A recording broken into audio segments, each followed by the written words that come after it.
From the PEP Radio Newsroom, these are the stories we are covering at this hour. The Washington Post is reporting that the U.S. Holocaust Memorial Museum is a nonprofit federal institution funded by federal appropriations and private contributions. It attracts millions of visitors every year who learn about and memorialize millions of people who were killed in the Holocaust. The museum was first authorized by Congress in 1980 and opened in 1993. So, what has Donald Trump done now?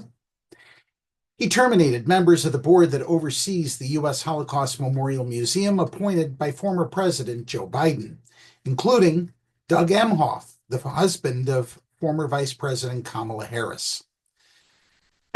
Today, I was informed of my removal from the United States Holocaust Memorial Council.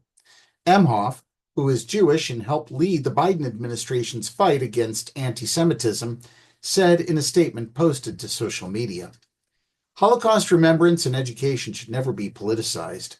To turn one of the worst atrocities in history into a wedge issue is dangerous, and it dishonors the memory of 6 million Jews murdered by the Nazis that this museum was created to preserve." Emhoff was appointed in January 2025.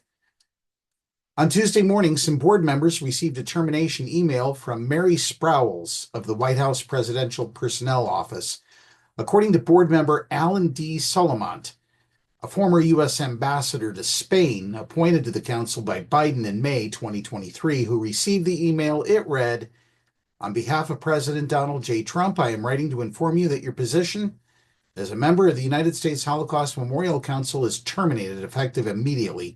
Thank you for your service." Emhoff has been outspoken against the rise in anti-Semitism.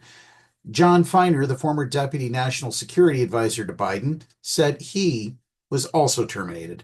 Others dismissed include former Biden Chief of Staff Ron Klain, former Domestic Policy Advisor to George W. Bush, Susan Rice, and Anthony Bernal, a senior advisor to former First Lady Jill Biden, the Associated Press reported. In other news, the U.S. government has begun shedding new light on a crackdown on international students, spelling out how it targeted thousands of people and laying out the grounds for terminating their legal status. The new details emerged in lawsuits filed by some of the students who suddenly had their status canceled in recent weeks with little explanation. In the past month, foreign students around the U.S. have been rattled to learn their records have been removed from a student database maintained by Immigrations and Customs Enforcement. Some went into hiding for fear of deportation or abandoned their studies to return home. On Friday, after mounting court challenges, federal officials said the government was restoring international students' legal status while it developed a framework to guide future terminations. In a court filing Monday, it shared the new policy, a document issued over the weekend with guidance on a range of reasons students' status can be canceled, including the revocation of the visas they use to enter the United States. Brad Banias, an immigration attorney representing a student whose status was terminated, said the new guidelines vastly expand ICE's authority beyond previous policy, which did not count visa revocation as grounds for losing legal status. In the past, if a student had their visa revoked, they could stay in the United States to finish their studies. They simply would not be able to re-enter if they left the country.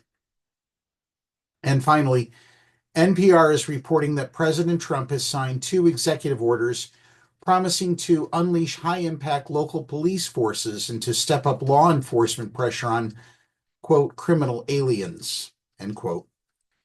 While the orders are separate, they share a White House vision of a reinvigorated local police who work closely with federal law enforcement. The order on policing calls on federal agencies to provide new best practices to state and local police, improve police training and pay, and improve the tracking and reporting of crime statistics, among other measures popular with law enforcement. The order doesn't specify how to achieve those goals, but Peter Moskos, a former police officer and now professor at John Jay College of Criminal Justice, says on its face the first portion of the executive order is positive.